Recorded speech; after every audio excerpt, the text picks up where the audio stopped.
Antara lain proses dalam professional gitar setup ni adalah re-intonation semula.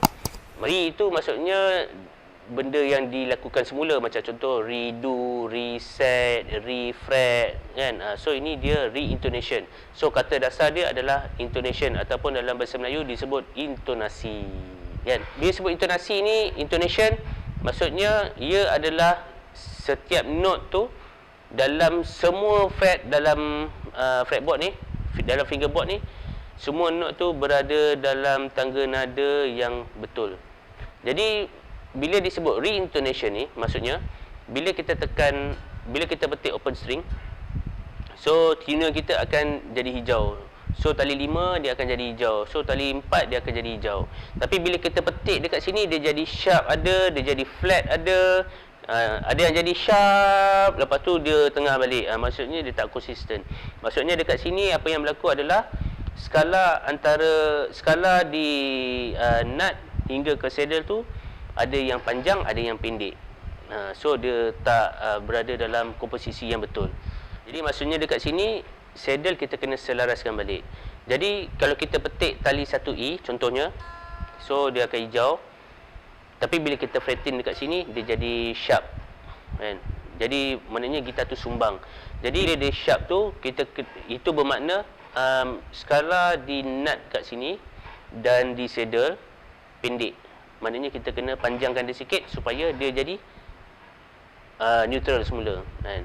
Sebab tu bila kita tengok dekat saddle Fender ke, Gibson ke, Fred Rose ke, dia ada panjang, dia ada ke belakang, ke tengah sikit, lepas tu ke depan, lepas tu ke belakang, ke tengah sikit, ke depan. Dia macam tu kan. So itu maknanya dia dah re-intonate semula. Skala tu dia dah betulkan balik. Jadi kalau kita petik, dia flat kan? Maksudnya tali tu, skala tu dia panjang sangat. So kita kena pendekkan dia sikit, baru dia flat tu dia jadi neutral balik. Itu je masalah dia kan. Gitar yang menggunakan Edge ataupun Fred Rose ni dia agak teknikal sikit kan? Sebab banyak kerja. Memang banyak kerja kalau nak buat. Tapi kalau dah buat sekali tu, dia sampai bila-bila je lah, jangan usik-usik lagi kan. So itulah masalah re-intonation gitar. Apa impak yang berlaku kalau sesebuah gitar tu tak dibuat intonasi dengan betul? Macam contoh bila tali 1 ataupun tali 2 ni, bila kita tekan kat sini, dia flat kan. Jadi bila kita nak bend tu, kita kena bend higher sikit, kita kena struggle sikit kan. Maknanya tali tu jadi macam keras sikit lah kan. Kita kena bend lebih sikit supaya note tu boleh sampai ke tempat yang betul.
Kalau kita tekan dekat sini, tune tu jadi sharp pula. Bila kita bend, so dia akan jadi lagi terlebih pula kan. So jadi masalah pula dekat situ. Kita main tu jadi sumbang. Sebenarnya kita main tu okey dah kan. Kita bend tu okey dah. Kita main kat gitar kita yang ni okey. Kita main kat gitar yang tak proper ni, dia jadi macam asal lain gitar ni. Itu masalahnya gitar tu ada masalah intonasi kan. Sesiapa yang dah biasa main yang gitar dah setup, bila dia main gitar yang belum setup, dia boleh dengar clear, dia boleh rasa dengan jelas. Maksudnya bila dia bend tu macam asal tak sampai, dia kena stress lagi kan. Bila kena stress tu macam dia tahu ini intonasi dia tak betul. Biasanya kalau kita buat recording memang dengar clear, jelas sangat kan. So kalau nasib tak baik, bila kita bend tu dengan struggle tu, tali boleh putus.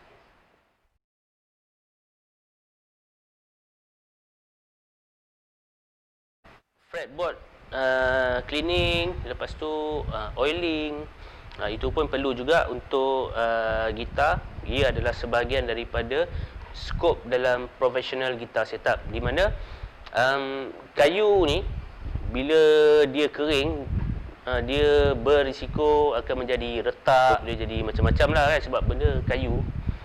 Jadi antara cara untuk menjaga kayu ni, biasanya Gitartech akan menggunakan lemon oil, ataupun macam saya sendiri, saya akan guna orange oil. So orange oil ni dia lagi saya suka pakai orange oil ni. Dulu saya pakai lemon oil, tapi sekarang saya dah tukar, saya pakai orange oil. Dia punya harga pun mahal sikit daripada lemon oil ni.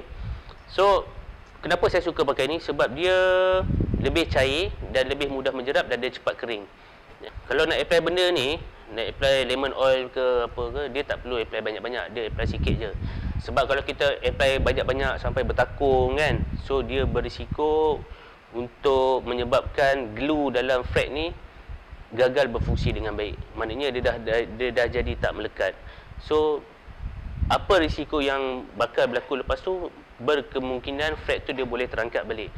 Kan? So macam-macam boleh jadilah, dia boleh jadi buzzing dan sebagainya kan. So dia jadi masalah lain pula.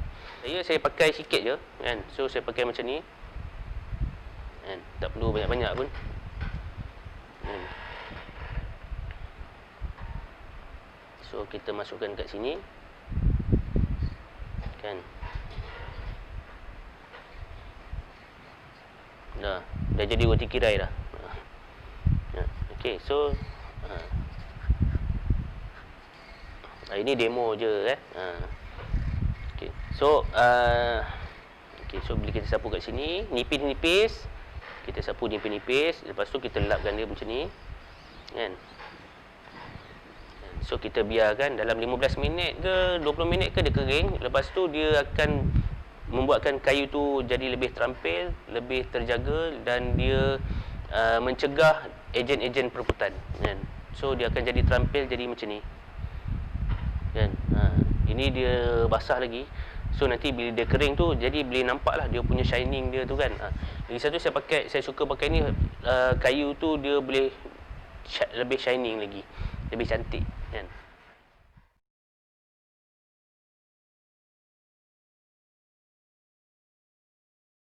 Jadi dalam skop lainnya dalam professional guitar setup ni adalah fret polishing. Jadi bila disebut fret polishing ni, ada beberapa cara lah kan. So ada beberapa cara ni. Antara lainnya yang biasa, yang popular digunakan adalah metal polish dan steel wool. Jadi steel wool ni dia pakai yang paling halusnya, grade 0000, 4x0. Metal polish ni dia praktikal juga untuk buat fret polishing. So antara lainnya macam bahagian-bahagian bridge di spray dengan spray anti-rust, di bridge, lepas tu di nut ni, buka nut tu kita spray, lepas tu di tuning machine kita tighten up kan dia. Ni dekat nut ni kita ketatkan dia. Tremolo arm ni, so macam bahagian tremolo arm ni kan, ini bahagian-bahagian ni semua nak kena jaga kan. Takut dia berkarat, sebab once dia dah berkarat, susah kita nak buat maintenance. Dan kita nak buka skru susah, kita nak tuning ni susah. So macam ini semua ni kan, kita boleh cegah daripada dia berkarat dengan membuat pencegahan daripada awal. So kita spray dengan anti-rust kan. So kita boleh spray dengan anti-rust tu, dia boleh bertahan lama lah, dia tak karat kan. So jangan pakai WD-40, sebab WD-40 tu kita boleh kena kanser kalau pakai tu, sebab dia bersentuh dengan tangan, masuk dalam darah kita, so berisiko untuk kena kanser. Dia ada ejen karsinogen kat situ. So elakkan guna WD-40, kita gunakan yang light duty punya, itu pun okey. Skop professional guitar setup bahagian elektronik, so kita buka pickguard ni. Kalau macam jenis yang tak ada pickguard ni, kita buka cavity cover kat belakang tu kan.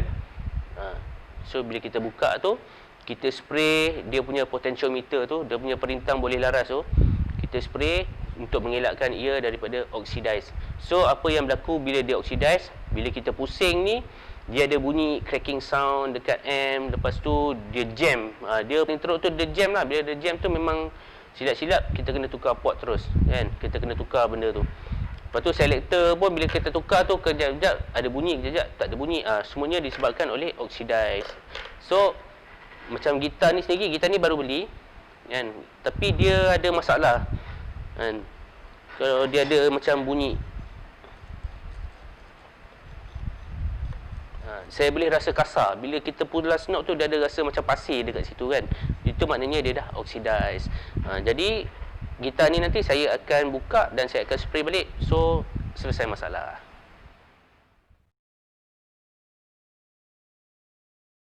String radius ni pun sangat penting, kita tak boleh abaikan dia. String action radius ni dia kena synchronize dengan fretboard radius. Okay, so fretboard radius ni dia ada macam-macam kan, ada macam-macam size, dia ada macam-macam profile. Jadi untuk compound radius fretboard ni, dia ada yang 7 inci, dia ada 9 inci, dia ada 12, dia ada 14, dia ada 16, dia ada 17 kan. Mana fretboard radius tu, macam itulah radius tali. Dia kena sama, dia kena synchronize. Sebab kalau tak synchronize, tali satu okey, tali dua rendah sikit, maka tali dua akan buzzing. Lepas tu dia punya picking, bila kita picking tu kadang-kadang kita miss out, kita miss picking sebab dia tak sama tinggi kan. Bila kita speeding tu tiba-tiba terkucil, sebab benda tu lah, dia tak sama kan. Okey sahabat-sahabat semua, so itulah dia antara skop kerja yang di dalam professional guitar setup.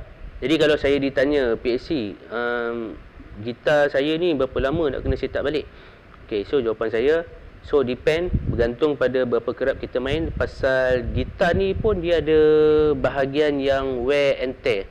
Wear and tear ni maksudnya ada bahagian yang dia akan haus. Macam contoh, fret dia akan haus sebab terlalu banyak aktiviti yang dilakukan ke atas fret ni. Lepas tu dia punya bridge kan haus, dia punya saddle dia haus. Lepas tu dia punya locking nut ni pun boleh haus. Bila kita buka tu kita boleh nampak dia punya garit kat belakang tu kan.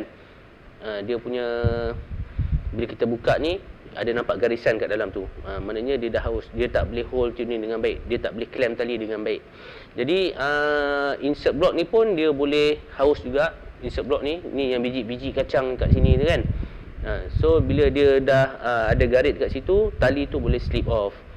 So itu yang punca dia. Bila kita main dive bomb ke, kita main tremolo ke, kita enjot tremolo ke, so tune tu boleh lari kan. So bila dia lari tu, of course disebabkan benda tu dah haus. Walhal masa kita lepas setup tu, kita main 2-3 bulan tu okey kan. Lepas 4 bulan 5 bulan tu dia jadi balik. So disebabkan benda tu lah, sebab ada aktiviti dekat situ. So ada beberapa bahagian yang wear and tear, so kena tukar. Macam kereta lah kan. So kereta ni dia tayar botak, lepas tu dia punya alignment dia lari kan, sama aja macam kereta kan. Jadi untuk menyelesaikan masalah ini, maka para engineer kan, engineer dekat luar sana lah, so mereka mencipta fret stainless steel untuk menyelesaikan masalah ni. So fret stainless steel ni dia punya kekuatan dia 3 kali ganda lebih kuat daripada fret nickel yang biasa. Maknanya dia kalau kita pakai 10 tahun, 15 tahun boleh tahan. Setup pun boleh tahan lama kan. Daripada segi tone dan sebagainya, pada saya sendiri secara peribadi saya suka tone stainless steel. Saya suka playability untuk fret stainless steel sebab dia lebih licin. Lepas tu kalau kita nak main tu feel dia lebih baik daripada fret nickel. Itu yang pada saya lah. Ada yang tak suka, ada yang suka. Itu bergantung pada cita rasa masing-masing. Tapi kalau macam pada saya, kalau ditanya, saya memang prefer fret stainless steel. Sebab dia keras, lepas tu memang tahan lasak. Dia tahan lama, setup pun tahan lama. Jadi untuk long term investment, ia sangat-sangat disyorkan. Jika sesebuah gitar tu dah dibuat refret kan dan sebagainya, sebarang pertukaran besar dalam bahagian gitar tu, ia bukan consider setup lagi, ia consider upgrade ataupun modification, pengubahsuaian. Macam contoh, gitar kita ni selama ni kita pakai fixed bridge, lepas tu kita tukar kepada flat rose kan. Itu bukan consider pro setup, itu consider modification. So pickup biasa kan, kita nak pakai DiMarzio, kita nak pakai Seymour Duncan, kita nak pakai AMG, daripada passive pickup nak tukar kepada active pickup yang pakai bateri tu kan. So itu pun consider modification. Lepas tu dia punya tuner biasa ni kita nak tukar tuner Gotoh, Grover kan. So itu pun consider modification ataupun upgrading. Daripada nut plastik kita nak tukar kepada nut tulang, itu pun consider upgrading. Jadi untuk dipasang, untuk restring balik, untuk setup balik, maka kita kembali balik kepada professional setup yang tadi tu. Okey, terima kasih sahabat-sahabat semua kerana menonton sampai habis video. Okey, saya harapkan semoga bermanfaat buat semua. Jangan lupa like, jangan lupa share video, jangan lupa subscribe. Okey, so semoga berjumpa lagi. Terima kasih banyak-banyak. Okey, bye. Assalamualaikum. Kita akan jumpa di next video.